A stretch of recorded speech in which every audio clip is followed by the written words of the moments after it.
Se existe algo que nós temos que ter na nossa história, é fome. Mas Jesus Cristo disse assim: nem só de pão viverá o homem. Existe uma outra fome dentro do coração do ser humano, que é a fome de Deus, de conhecê-lo. E o nosso sonho, que é o sonho do coração do Senhor para nós, é conhecer o Senhor, e depois que você passou a conhecê-lo, fazê-lo conhecido. Mas nem sempre você vai levar as pessoas a conhecerem Deus, como que estou fazendo agora aqui, com a Bíblia aberta, pregando. Você vai levar as pessoas a conhecer o Senhor através de tudo o que você fizer. A palavra diz que tudo que vier às suas mãos para fazer, que você faça com todas as suas forças, como para o Senhor e não para os homens. Qualquer coisa que você fizer, no seu trabalho, em qualquer área, que você possa ter sempre essa compreensão: eu estou fazendo para o Senhor. Porque muitas vezes você pode estar fazendo para uma pessoa assim, que é chata, aquela pessoa que você olha assim e é meio diferente. Mas se você tiver sempre essa compreensão: eu estou fazendo como se estivesse fazendo para o Senhor. Imagine se fosse Jesus que chegasse na sua casa e falasse assim: olha, hoje eu vou jantar com você. Eu sei que você ia procurar fazer com o que você tivesse em casa o melhor para Ele. Ele é sempre o primeiro, o melhor. Sabe por quê? Ele nos ensina que tudo que Ele faz é sempre o melhor. Ou seja, tudo que há uma lei, que é chamada lei da reciprocidade. Quando você dá, aquilo volta. Se você der um sorriso para o irmão que está ao seu lado, ele não vai fazer uma cara feia para você. Ele vai sorrir também. Então tudo na vida é assim. E Ele nos deixou a sua palavra. A Bíblia, ela nos foi dada exatamente como alimento para o nosso coração. Por isso que há uma ênfase tão grande na Escritura que diz que nem só de pão, Jesus falando, viverá o homem, mas de toda palavra que procede da boca do Senhor. Então Deus nos deu a Bíblia para quê? Para conhecê-lo e para sermos também como Ele. Pode parecer estranho eu ficar parecido com Ele? Exatamente. Jesus Cristo dizia: quem vê a mim, vê o Pai. Quem olhava para Jesus, via Deus. Quem ouvia Jesus, ouvia Deus. Viu as obras que Ele operava. Assim também na sua vida. Algo que você precisa entender, que Deus não tem filhos prediletos. Todos os seus filhos são iguais. Todos. O mesmo amor, a mesma compaixão, Ele tem para com todos. Então, quando você toma as Escrituras, você precisa fazer algo com a Bíblia. É encarnar a palavra. Encarnar. Guardá-la no seu coração. O salmista escreveu dizendo: escondi a tua palavra no meu coração, para eu não pecar contra ti. Então, à medida que você vai tendo a palavra dentro de você, algo você passa a ter, eu posso dizer assim, quase que um antídoto dentro de você. Escondi a tua palavra no meu coração, para eu não pecar contra ti. Ou seja, você vai ficando tão cheio da palavra, tão cheio da palavra, tão cheio da palavra. E o Espírito Santo, uma obra que Ele faz, é nos fazer lembrar de tudo que nós tivermos visto e ouvido. Você lê a Bíblia, esquece. Esquece o que leu. Mas diante de uma circunstância, o Espírito Santo vai te fazer lembrar daquilo que você leu. Há o poder inerente na palavra. E esse poder da palavra provoca o quê? O seu crescimento espiritual. Você vai sendo transformado cada dia à imagem do Senhor. Por isso que no início da igreja, ninguém chamava os cristãos de cristãos. Chamavam de os do caminho. Era apenas assim, os irmãos do caminho, eram os do caminho. Mas de tanto eles ficaram tão parecidos com Jesus, falavam como Jesus, amavam como Jesus, eles foram chamados de cristãos. Então a palavra cristão não significa só aquele que é parecido com Cristo. É aquele que tem a natureza de Cristo nele. E viver a vida cristã não é uma coisa tão complicada, porque é a sua rendição em permitir que Ele viva a vida dele através da sua vida. Paulo, o apóstolo, dizia: olha, não sou eu mais quem vivo, mas é Cristo que vive em mim. E esse viver que agora vivo na carne, vivo na fé, no Filho de Deus, que me amou e se entregou a si mesmo por mim. Então, o cristão é aquela pessoa que a vida de Cristo flui através dele. Hoje pela manhã, eu comecei a falar sobre um tema que você precisa vivê-lo. Porque Deus não traz sugestões para nós. Deus traz mandamentos. E os mandamentos do Senhor não são penosos. Os mandamentos do Senhor, Deus não é um mata-prazer na nossa vida. Pelo contrário, tudo que Ele deseja é que a gente tenha vida e vida com abundância. Mas Ele colocou mandamentos. E os mandamentos dEle não são inquestionáveis. Os mandamentos do Senhor são inquestionáveis. É como no nosso país tem uma Constituição, ainda que essa Constituição ela pode ser mudada, e para ser mudada tem que fazer não sei, tem todo um caminho para fazer, tem que ter um congresso só para fazer a mudança da Constituição, mas a Bíblia nunca vai ser mudada, não tem jeito de você mudar qualquer coisinha dela. E existe uma situação que tem roubado, sugado a vida de muitas pessoas, é a chamada ansiedade. A ansiedade, ela pode ser vista de várias maneiras. Para algumas pessoas, elas acham que se pautarem a vida pela ansiedade, a ansiedade para ela é uma virtude. Para outros, a ansiedade tanto faz como tanto fez. Mas quando você começa a caminhar na Bíblia, você vai perceber que a ansiedade é alguma coisa que não é para fazer parte da nossa história. A ansiedade não é para fazer parte do nosso catálogo. Essa palavra ansiedade na Bíblia, ela tem uma conotação que ela gera a incredulidade. E a incredulidade é exatamente eu afirmar que tudo aquilo que Deus falou não vai se cumprir. Agora, o oposto da ansiedade é apenas uma palavra, 2 letrinhas só, que é a palavra fé. E a Bíblia diz que sem fé é impossível agradar a Deus. Então, é proibida a ansiedade. Mas durante todo o dia, cada dia, nós enfrentamos situações em que a ansiedade, ela chega. E como reagir?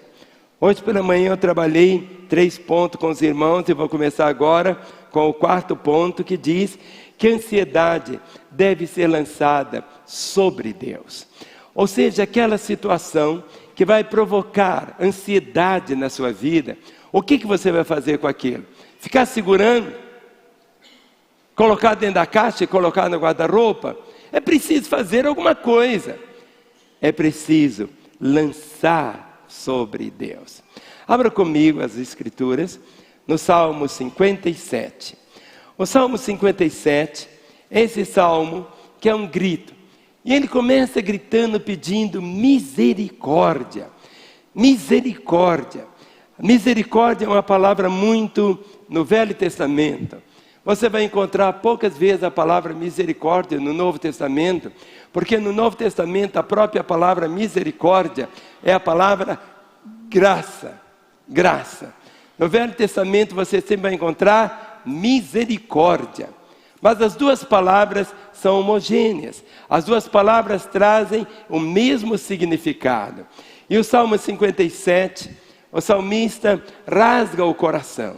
E ele começa dizendo assim: tem misericórdia de mim, ó Deus. Tem misericórdia, pois em ti a minha alma se refugia, à sombra das tuas asas me abrigo, até que se passem as calamidades. Clamarei ao Deus Altíssimo, ao Deus que por mim tudo executa. Ele do céu me envia, o seu auxílio me livra, cobre de vergonha os que me ferem, Envia a sua misericórdia e a sua fidelidade. Acha-se a minha alma entre leões, ávidos de devorar os filhos dos homens. Lanças e flechas são seus dentes, espada afiada a sua língua. Seja exaltado, ó Deus, acima dos céus, e em toda a terra esplenda a tua glória. Armaram rede aos meus passos, a minha alma está abatida. Abriram cova diante de mim, mas eles mesmos caíram nela. Firme está o meu coração, ó Deus. O meu coração está firme, cantarei e entoarei louvores. Desperta, ó minha alma, despertai lira e harpa, quero acordar a alva, render-te-ei graças entre os povos, cantar-te-ei louvores entre as nações, pois a tua misericórdia se eleva até os céus, e a tua fidelidade até as nuvens. Seja exaltado a Deus acima dos céus, e em toda a terra esplenda a tua glória. Podemos aplaudi-lo por isto? Oh, realidade das realidades! E é isto que Davi proclama, de lançar sobre ele toda a ansiedade. Volte um pouquinho a página, o Salmo 55, o verso de número 22. Salmo 55, 22 diz assim: confia os teus cuidados ao Senhor, e Ele te susterá. Jamais permitirá que o justo seja abalado. Confia os teus cuidados ao Senhor. Não sei quais são os seus cuidados amanhã, hoje ainda. Cuidado é tudo aquilo que provoca dentro de nós essa preocupação e que quer trazer a ansiedade. Ele diz: confia os teus cuidados ao Senhor. Confia tudo aquilo que está diante de você para essa semana. Quem sabe situações as mais diversas, aquela situação num cartório, aquela situação de um exame médico, aquela situação de uma dívida, aquela situação do novo emprego. Mas quando você confia os seus cuidados a Ele, o grande drama é que muitas vezes a gente confia, mas pela metade. Nós temos aprendido que confiança é assim: 100% de confiança é confiança, 99% de confiança é 0% de confiança. Confia os teus cuidados ao Senhor e Ele te susterá. E diz aqui: jamais, fale comigo, jamais permitirá que o justo seja abalado. E Ele diz: pode cair 1000 ao teu lado, 10.000 à tua direita. E diz: você não vai ser abalado. Você não vai ser abalado. Hoje nós encontramos tantas pessoas abaladas em tantas áreas, abaladas. Você começa a conversar, aí começa aquela choramingada todinha, mas é difícil. Mas no meio de tudo isto, muitas vezes você não vai compreender os caminhos do Senhor, que são mais altos que os nossos. Os pensamentos do Senhor não são os nossos pensamentos também. Mas algo que você pode ter é exatamente isso: confie os teus cuidados ao Senhor, e Ele te susterá. Mas se você não confiar, a ansiedade vai sugar toda a sua energia, toda a sua vida, vai destruir. Mas Ele diz: confia os teus cuidados ao Senhor, te susterá. E jamais. Vamos falar essa palavra junto? Jamais. Outra vez? Jamais. Outra vez? Jamais. Ele diz: nunca te deixarei. Nunca. Nunca. Nunca, jamais. Nunca te deixarei. Jamais te desampararei. E agora diz: e jamais permitirá que o justo seja abalado. Quando você começa a ter esse entendimento sobre a ansiedade, mas a ansiedade, ela se torna um empecilho ao Evangelho. Por quê? Abra comigo em Mateus capítulo 13, o verso de número 22. Mateus capítulo 13, o verso de número 22. A mensagem do Evangelho é a mensagem das boas novas. A palavra, o Evangelho, é uma semente. O que eu estou fazendo agora aqui é lançando essa semente no seu coração. Jesus disse: o semeador saiu a semear.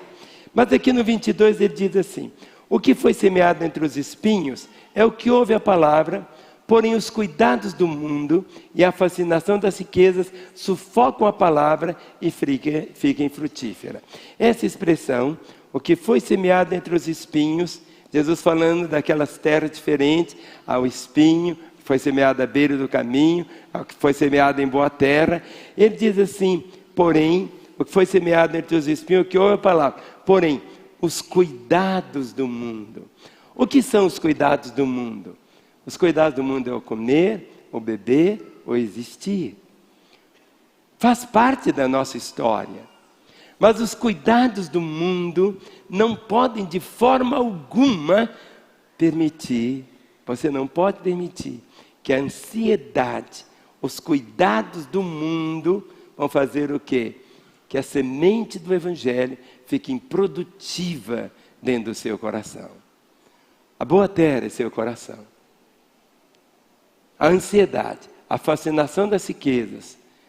Tem tantas pessoas que se perdem. Não é pecado você ter dinheiro. O problema é o dinheiro ter você. É outra realidade. Mas diz aqui, a fascinação das riquezas sufoca a palavra e ela fica infrutífera. Isso que é um empecilho ao Evangelho. Você vê essa mesma realidade em Lucas capítulo 8, o verso 14. Lucas capítulo 8, o versículo de número 14. Eu quero que você fique em pé e levante bem alto a sua Bíblia. Lucas 8,14. Você vai? Nós estamos falando sobre a semente, não é? Então pega essa mão sua aqui e põe ela assim na Bíblia. Vamos falar? Esta é a minha Bíblia. Eu sou o que ela diz que eu sou. Eu tenho o que ela diz que eu tenho. Eu posso fazer o que ela diz que eu posso fazer. Hoje eu serei tocado pela palavra de Deus. Eu audaciosamente confesso que a minha mente está alerta, meu coração está receptivo, eu estou pronto para receber a incorruptível, a indestrutível, sempre viva semente da palavra de Deus. Eu nunca mais serei o mesmo. Nunca, nunca, nunca. No nome de Jesus, amém. Vamos assentar. Agora vamos ler o texto. Porque nós acabamos de falar a proclamação da palavra. Jesus falou que o semeador saiu a semear. E a semente que caiu entre espinhos são os que ouviram. E do decorrer dos dias foram sufocados com o quê? Os cuidados, riquezas e deleites da vida. Os seus frutos não chegaram a amadurecer. 8, o verso de número 14. Quando você lê esse texto, você percebe isso, como que pode se perder? E não é assim. 1 Coríntios 7, o verso 32. 1 Coríntios, capítulo 7, o verso de número 32. Nós estamos falando sobre os empecilhos. E o empecilho que ele vai mostrar é a preocupação. Tudo que está aqui na Bíblia, você pode resumir nesse versículo. Em certo sentido. Olha o que está escrito. O que realmente eu quero é que estejais o quê? Livres de preocupações. Tudo, ele diz assim, tudo que eu quero que estejais livres de preocupações. O que é preocupações? A palavra pré, só as 3 letrinhas significa o quê? O que vem antes. Ocupações é aquilo que você ocupa. E a ansiedade, ela vem antes. Preocupação E essa preocupação você pode chamar ansiedade de preocupação também. É verdade que a palavra ansiedade, ela pesa mais e é mais clara. Por isso que quando Paulo diz o que realmente eu quero, é que sejais livres de preocupação e de ansiedade. E ele fala, quem não é casado cuida das coisas do Senhor, de como agradar o Senhor. É verdade que o solteiro não tem mulher, não tem filho, não tem neto, e ele fica bem mais solto. Mas não significa que todo mundo tem que virar agora celibatário, não casar, nada disso. Deus quer que você case, que você tenha filhos, e que você viva uma vida familiar bonita, mas você não pode usar essa chave da preocupação.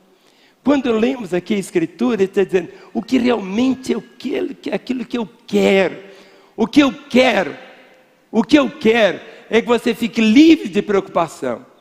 Tem muita gente que entra em confusão, tem muita gente que faz confusão, faz negócio mal feito, compra o que não precisava com o dinheiro que não tem, para agradar a pessoa que não está nem aí para ele. Tem gente que procura confusão. Um dia alguém me falou, pastor, meu nome está no SPC. Aí eu falei, coisa tão boa. Ele estourou assim, falou, mas que coisa boa que o senhor está falando. Aí eu falei, porque agora você não pode comprar mais fiado. Então é uma situação, só para trazer porque aquilo acaba sugando a vida da pessoa. E muitas vezes tem situações assim, drásticas. Jesus falou, sua mão te faz tropeçar, corta ela. Se é a perna, corta a perna. Se é o olho, fura o olho. Não é para você fazer isso fisicamente, mas tem tanta coisa que a gente tem que podar da vida. Deus não quer ver os seus filhos marcados pela ansiedade. Deus não quer ver você tão cabisbaixo. Eu não consigo nem levantar minha mão, nem adorar. Eu estou tão pesado. A vida, Jesus falou assim, se alguém quer vir após mim, negue-se a si mesmo, tome a sua cruz e siga. Porque o meu fardo é leve. Seguir Jesus é leve. Não é um peso. Tem gente que acha que é pesado seguir Jesus. Seguir Jesus é leve, é soft, é leve. Mas muitas vezes a religião faz o quê? Fica um fardo pesado. Tem gente que é só doutrina, não tem vida nenhuma. É isso, eu não posso comer aquilo, eu posso comer aquilo. O dia de guardar a Deus é aquele dia e não esse. Tem gente que fica com alguma coisa que não é e perde o essencial, que é o Senhor. Na época de Jesus, ele ficava vigiando tudo, ele não podia comer, tinha que ficar lavando a mão toda hora, e falar, olha, ele come com a mão. Jesus estava nem aí. Mas você tem que ficar livre de preocupação. Então a ansiedade, ela vai roubando tudo que está aí, machucando, ferindo você. Filipenses capítulo 4, o versículo 6. Filipenses capítulo 4, o verso de número 6, você vai viver intensamente esta verdade. Quando o Senhor diz assim, mas eu já ouvi isso, pastor. Mas nós temos que ouvir e colocar em prática. Diz assim, não andeis ansiosos de coisa alguma. Em tudo, porém, sejam conhecidas diante de Deus as vossas petições, pela oração e pela súplica, com ações de graças. Fé é você chamar a existência as coisas que não são, como se já fosse. Quando você pede ao Senhor, começa de trás para frente. Começa já com ações de graças. Começa agradecendo. Logo depois, você vai fazer a súplica. Depois vem a oração. Vem a petição. Quando você lê de trás, você vai perceber como que é tão lindo. E o resultado final é esse. Você não vai viver andando sob ansiedade. Não é a ansiedade que vai provocar você viver assim. Você vai ficar livre. Eu quero que hoje você saia daqui assim com raiva da ansiedade. Vamos ler juntos esse verso? Não andeis ansiosos de coisa alguma. Em tudo, porém, sejam conhecidas diante de Deus as vossas petições pela oração e pela súplica com ações de graças. Mas isso é algo pessoal, é seu. Tem gente que quer viver sempre pela oração do outro. Ore por mim, irmão. Ore por mim, meu irmão. Leve meu fardo. Bem, te leva o fardo daquele que não consegue levar o fardo. Mas você precisa ter essa vida de oração, essa vida de comunhão com o Senhor, essa vida de relacionamento com Ele. Deus não quer que você chegue para a celebração de culto tão chué, tão para baixo. Ah, minha semana foi tanto horrível, isso e aquilo. E, querido, a ansiedade vai roubando essa alegria. A ansiedade nada mais é do que eu falar assim: Deus, o Senhor abdicou do teu trono. O Senhor não está mais no trono. O Senhor não tem mais controle de nada. Eu preciso ficar segurando, porque se eu não segurar vai cair. Mas Ele disse para lançarmos sobre Ele toda a nossa ansiedade, porque Ele tem cuidado de nós. Faça assim com o seu dedo. Mas olha o que você faz. Quando você faz assim, você aponta o dedo para frente. Você está apontando quantos para você? 3 e 1 para Deus. Vamos ler junto de novo? Não andeis ansiosos de coisa alguma. Em tudo, porém, sejam conhecidas diante de Deus as vossas petições pela oração e pela súplica com ações de graças.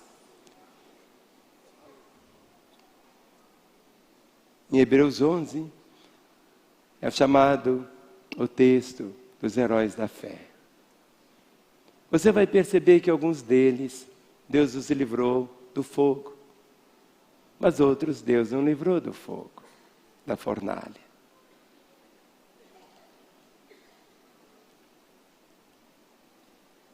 Não é que Deus não amasse.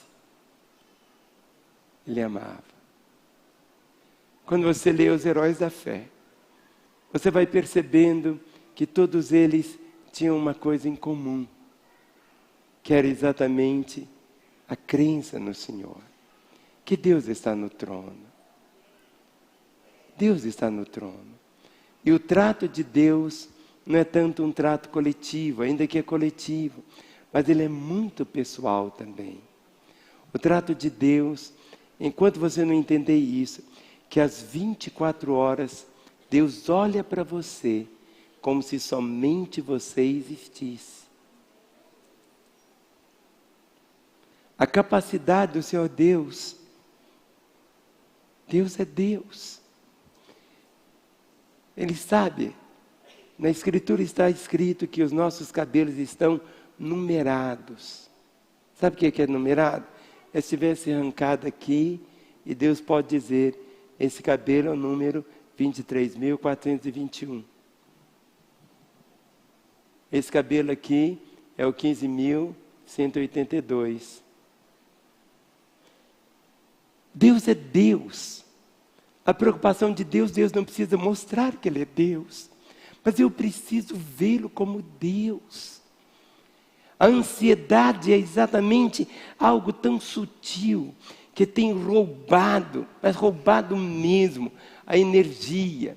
É um empecilho, mas um empecilho mesmo do Evangelho.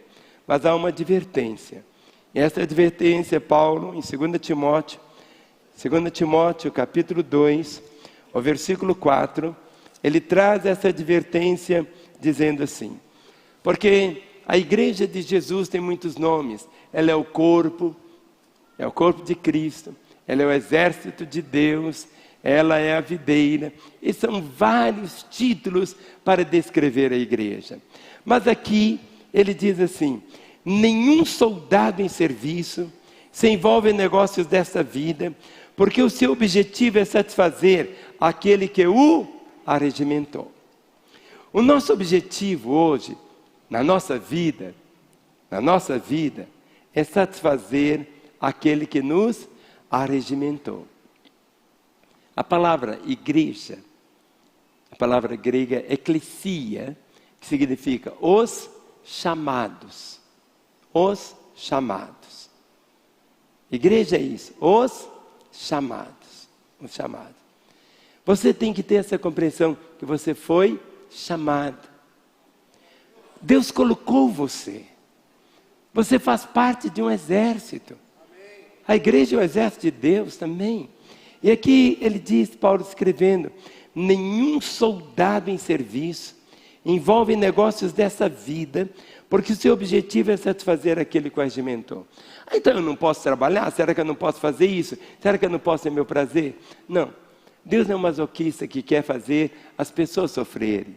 Ele disse, eu vim para que tenham vida e a tenham com abundância. Vida abundante, vida não apenas sorrindo, quem reatou é bobo, é outra coisa. Mas a vida que Ele dá é exatamente essa vida abundante. Mas nessa vida abundante tem essa advertência. Você não pode se envolver com outra coisa, a não ser para o Senhor. A palavra diz, tudo quanto fizerdes, fazei-o de todo o coração, como para o Senhor, e não para os homens. Mas pastor, eu vou virar santo. É isso mesmo, é para você virar santo que Deus quer. Minha irmã, quando você faz a comida para os seus filhos, para o seu marido, se você estiver falando, eu vou fazer essa comida como se estivesse fazendo para Jesus, seria tão diferente. Tudo na vida é assim.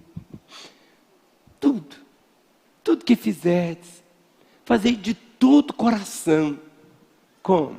Como para o Senhor e não para os homens. E tudo que Deus quer é recompensar você.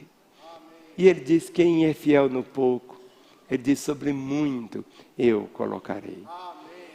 Você não vai começar lá de cima, querida. É um degrau depois do outro. Você vai subindo, vai caminhando. Eu não sou hoje o que eu era ontem. Mas se Deus permitir que eu viva o dia de amanhã, eu sei que amanhã eu não serei o que eu sou hoje. A palavra diz que nós somos transformados de glória em glória, à imagem dEle. Jesus não viveu nenhum momento marcado pela ansiedade. Muito pelo contrário. Mas eu quero mostrar a inutilidade da ansiedade. Faça assim. Ela não vale nada. Vamos ler o Salmo 39, versículo 6. Salmo 39, o verso de número 6. Salmo 39, o verso 6 diz assim. Com efeito, passa o homem como uma sombra. Em vão se inquieta. Amontoa os tesouros e não sabe quem os levará. Com efeito, passa o homem como uma sombra. Em vão se inquieta. A inquietação nada mais é do que a ansiedade em ação. Em vão se inquieta. Amontoa tesouros e não sabe quem os levará. Tudo vai ficar aqui. Ontem estava celebrando um culto fúnebre, lá no cemitério da saudade. Sepultamento de uma irmã. Nem aliança ela estava levando. Não pode sepultar a pessoa com aliança. Não leva nada. Nada. Eu conheço pessoas que podiam estar vivendo uma vida tão linda. Pessoas que podiam estar sendo um canal de bênção para tanta gente. Para milhares e até milhões de pessoas. Mas se perde. Se perde. Exatamente porque perde o essencial. Com efeito, passa o homem como uma sombra. A nossa vida é como um conto ligeiro. Passa rapidamente e nós voamos. Quando eu olho no espelho e me vejo, olho para o meu documento, 70 anos, para alguns parece muito. Passa. A vida corre. E quantas pessoas não conseguem viver? Em vão se inquieta, amontoa tesouros e não sabe quem os levará. Muitas vezes quem vai levar é o genro dele, não gosta dele, cuspia na cara dele, falava mal dele, ficou tudo pro genro. É isso. Será que a vida é esse tipo de vida? A inutilidade. Em Eclesiastes, capítulo 4. Eclesiastes, capítulo 4. Depois de Provérbios, nós temos Eclesiastes. Eclesiastes, capítulo 4, versículos 7 e 8. Muitas vezes as pessoas acham que vaidade é só a mulher passar batom, rouge, e tem algumas igrejas, eu respeito todo mundo, que diz assim, não pode ter vaidade. Mas vaidade é outra coisa, vaidade não é batom, não é perfume, não é usar desodorante. Eu respeito o que os outros acham, mas eu não concordo com isso, vaidade tem nada a ver com isso, sabe? Então você tem pecado nenhum você pintar o cabelo, passar batom, passar rouge, tomar banho com sabonete, não tem problema nenhum, isso não é vaidade, pode cortar o cabelo ou não cortar o cabelo, usar roupa comprida, vaidade é outra coisa, vaidade é aquela coisa que é vã. Olha o que ele diz aqui, Eclesiastes 4, 7. Eu respeito, se você não tem problema nenhum, se quiser viver assim, sem tomar banho, não tem problema. É outra situação, isso é você. Diz assim, então considerei outra vaidade debaixo do sol. Isto é, um homem sem ninguém, não tem filho nem irmã, contudo, não cessa de trabalhar, e seus olhos não se fartam de riquezas. E não diz, para quem trabalho eu? Se nego a minha alma os bens da vida, também isso é vaidade e enfadonho trabalho.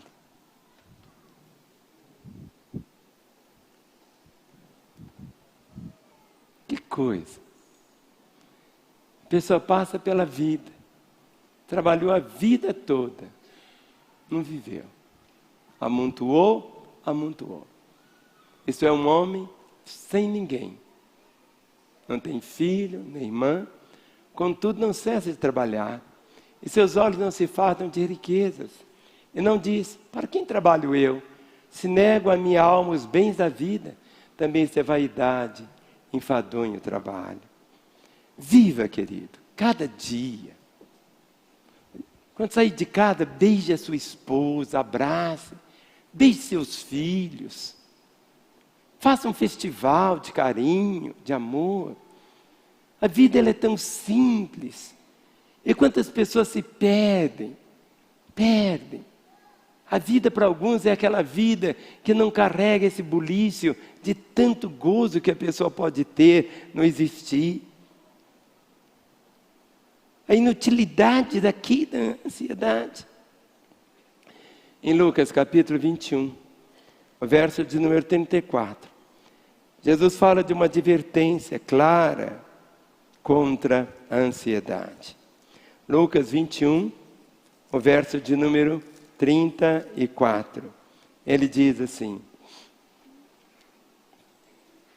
acautelai-vos por vós mesmos, para que nunca suceda que o vosso coração fique sobrecarregado com as consequências da orgia, da embriaguez e das preocupações desse mundo, para que aquele dia não venha sobre vós repentinamente como um laço. É verdade que você nunca vai ficar envolvido aqui, sobrecarregado com as consequências da orgia. Você nunca vai para a cama com 8 mulheres, uma orgia. Nunca um crente vai fazer uma besteira dessa. A embriaguez. Você nunca vai beber 4 litros de uísque num dia só. Nenhum crente faz isso. Mas agora, no mesmo nível, é colocado o quê? Preocupações deste mundo. No mesmo nível. Mas pastor, as preocupações desse mundo, a ansiedade, no mesmo nível da orgia, da embriaguez. Não sou eu que estou falando. Isso é a palavra do Senhor.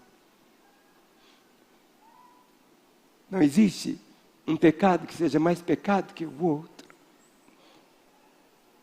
Sabe por que Deus toca tanto para não termos nenhuma ansiedade, as preocupações desse mundo?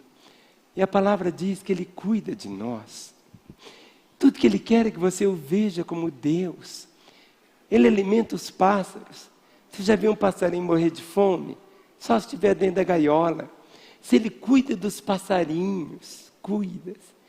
Se Ele veste os lírios do campo com as roupas mais lindas que existem. Quando você contempla uma beleza de uma rosa, parece que é algo tão diferente. Quando você percebe o perfume, fica tão extasiado. Então, tudo que Deus quer é ser Deus. Tudo que Deus quer é que os homens o conheçam como Deus. Tudo que Deus quer é que as pessoas o vejam como Deus. Mas muitas vezes, por causa do óculos de religião, as pessoas não o veem como Deus. Quantos que o veem apenas como um tirano para jogar raios, trovões, destruir. Veja Deus. Jesus Cristo disse: quem vê a mim, vê o Pai. Não significa que nós vamos ser irresponsáveis. É outra coisa. A irresponsabilidade é uma coisa. Você comprou fiado, chega as contas para pagar, aí você diz: não, eu não vou me preocupar com isso. Não, isso aí já é outra confusão. Tem nada a ver. É outra situação. Mas você vai entender.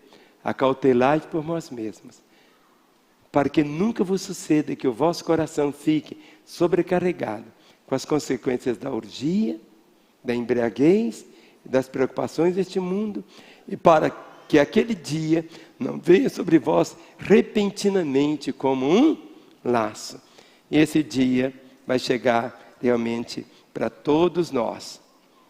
A ansiedade na vida dos ímpios, ela vem também, por incrível, para o ímpio, para aquele que não teme o Senhor, como um castigo. Em Ezequiel, capítulo 4, você vai achar tão interessante isso. Porque o juízo do Senhor vem sobre os ímpios, não apenas depois da morte, mas durante a história aqui. Ezequiel 4, verso 16 e 17. Quando as pessoas estão longe do Senhor, ou passam a ter um caminho tão fora, Deus permite que venha a ansiedade. E olha o que acontece.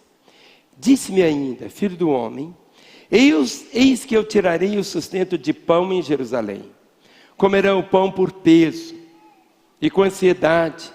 Beberão a água por medida e com espanto, porque lhes faltará o pão e a água. Espantar-se-ão uns com os outros e se consumirão nas suas iniquidades. Quando Deus fecha a torneira,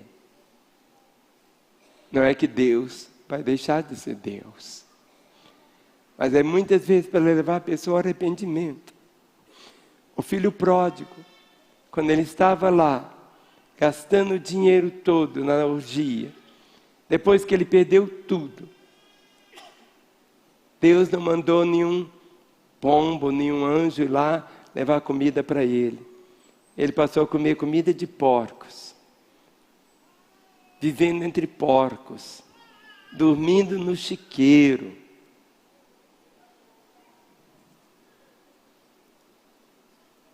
Mas naquele instante, ele se lembrou do Pai.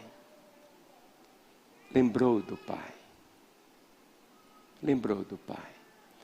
Há um momento quando o seu coração começa a perceber. Quando está sobrando muito, você sempre tem que perguntar, por que está sobrando? Se está faltando, você tem que perguntar também, por que está faltando? Se está sobrando, é para eu dar. Se está faltando, eu preciso saber por que está faltando. Quantas vezes pessoas são muito simples. Nós temos aqui na igreja irmãos que ganham salário mínimo, entregam o seu dízimo. Eles vêm arrumadinho para a igreja, vêm bonito para a igreja.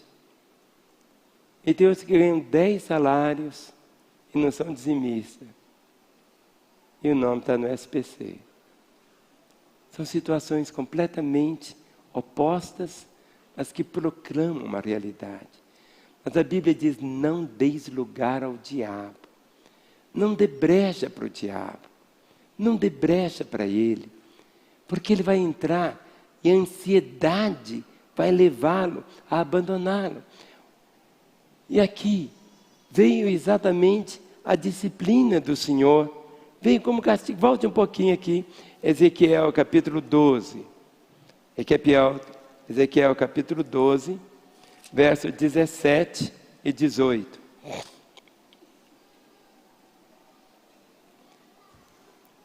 Ezequiel capítulo 12, verso 17. Então veio a mim a palavra do Senhor dizendo, filho do homem, o teu pão comerás com tremor, e a tua água beberás com estremecimento e ansiedade. E dirás ao povo da terra, assim diz o Senhor Deus acerca dos habitantes de Jerusalém, na terra de Israel. O seu pão comerão com ansiedade, e a sua água beberão com espanto, pois que a tua terra será despojada de tudo quanto contém, por causa da violência de todos os que nela habitam. Deus deu ao homem o livre-arbítrio. Você pode fazer o que você quer fazer, mas você vai colher o fruto daquilo que você escolheu fazer. No momento quando você pauta a sua vida pelas vontades do Senhor, aí tudo é tão diferente. Vamos ficar em pé, os músicos tomem seus lugares. Quero que você abra comigo em Lucas capítulo 10, o verso 41. Lucas capítulo 10, o verso de número 41. Jesus, ele gostava de ficar na casa das pessoas. E tinha uma casa que ele gostava de ficar, a casa de Lázaro, de Marta, de Maria. E há um momento aqui que é um retrato de um instante de Jesus na casa. Vamos começar do verso 38, que aí você entende melhor. Lucas 10, 38. Indo eles de caminho, entrou Jesus num povoado, e certa mulher chamada Marta hospedou na sua casa. Tinha ela uma irmã chamada Maria, e esta quedava-se assentada aos pés do Senhor, a ouvir-lhe os ensinamentos. Marta agitava-se de um lado para o outro, ocupada em muitos serviços. Então se aproximou de Jesus e disse, Senhor, não te importas que a minha irmã tenha deixado que eu fique a servir sozinha? Ordena-lhe, pois, que venha ajudar-me. Respondeu-lhe o Senhor, Marta, Marta, andas inquietas e te preocupas com muitas coisas. Entretanto, pouco é necessário, ou mesmo uma só coisa. Maria, pois, escolheu a boa parte, e essa não lhe será tirada. Jesus não disse que Marta estava pecando.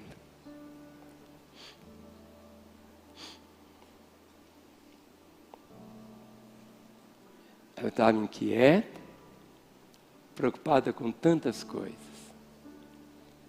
E Jesus diz, entretanto, pouco é necessário, uma só coisa. A irmã dela, Maria, escolheu a boa parte, e essa não lhe será tirada. Aleluia. Qual que é a melhor parte, querido? A melhor parte é Jesus. O Jesus é tudo na nossa vida. ou ele nunca será alguma coisa.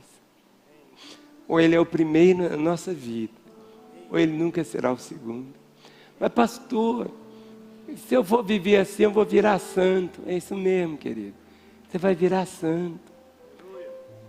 No meio de uma geração má, corrupta, você viver aqui a beleza da fé é o que conta. Seguir Jesus, ele deixou algumas orientações. Em Lucas capítulo 9. Lucas capítulo 9.